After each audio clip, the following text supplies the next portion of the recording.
এখানে এসে চোখ থমকে যায়। আমি রাস্তার দুই পাশে যে ঘরবাড়িগুলো দেখছি তা দেখে অদ্ভুত রকমের মুগ্ধ হচ্ছি।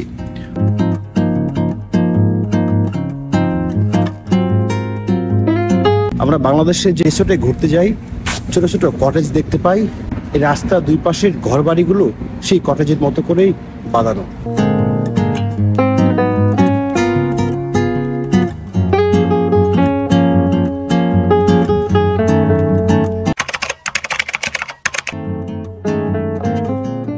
হ্যালো, আমি এই মুহূর্তে রয়েছি টরন্টো শহরের জেড অঞ্চলের এই মেলবোর্ন রাস্তার এই পাশে।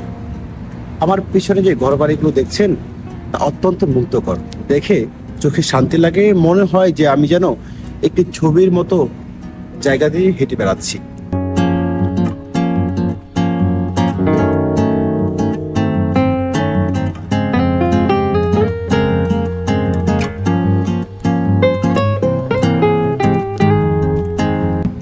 আমরা সাধারণত বাংলাদেশে একটু টাইম স্পেন্ড করার জন্য, অবসর যাপন করার জন্য যে রিসোর্টে গিয়ে থাকি, এখানকার প্রত্যেকটা ঘরবাড়ি সেই রিসোর্টের কটেজগুলোর মতোই দেখতে।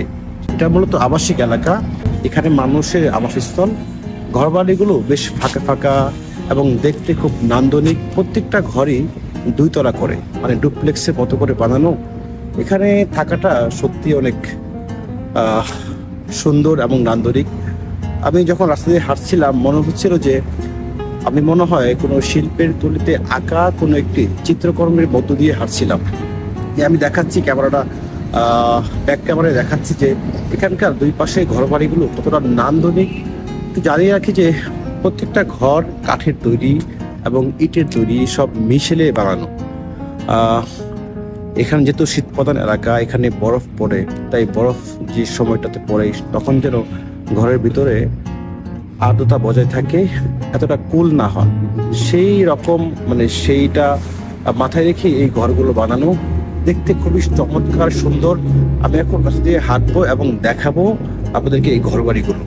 এবং প্রত্যেকটা বাড়ির সামনে একটু জায়গা থাকে, পার্কিং এর জায়গা এবং বাগান করার জায়গা। সেখানে মানুষ তারা বাগান করে, সেখানে তারা বাগান করে এবং প্রত্যেকটা বাড়িতেই তারা কুকুর পালে। কুকুরগুলো অনেক সুন্দর দেখতে, মনে হয় যে একটু আদর করে দেই।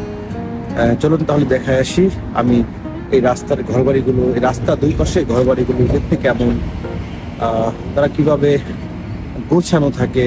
এবং অবাক হয়ে যাবো যে অবাক হয়ে যাচ্ছিলাম যখন আমি হাঁটছিলাম রাস্তা দিয়ে, কোনো মানুষ নাই, সবাই ঘরের মধ্যে বসবাস করছিল। রাস্তায় কোনো মানুষের হাঁটা চলা আমি দেখতে পাইনি। এবং যদিও এখন ওয়ার্কিং টাইম, এই টাইমটা সবাই অফিসে যার যার কর্মক্ষেত্রে কাজ নিয়ে ব্যস্ত থাকে। এবং উইকেন্ডেও কিন্তু এই রাস্তাটা খুব একটা ব্যস্তময় না, অনেকটা এরকমই ফাঁকা। সারা বছরের পর বছর এরকম ফাঁকাই থাকে রাস্তাটা।